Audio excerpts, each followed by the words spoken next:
In this video, you will be shown how to post on the discussion board.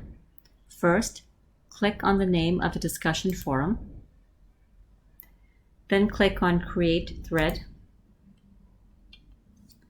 Write a title for your discussion posting. Write your posting here. If you wish to include an image, click on the image icon. Click on Browse My Computer. Select your image. Click on Open. It's best practice to include an image description. So in this case, it happens to be fruit stickers. If you want to adjust the size of your image, click on Appearance, and you can adjust it there. So I'm going to make it 400. I'm going to click on Insert. Then I'll click on Submit. And there is your posting right here.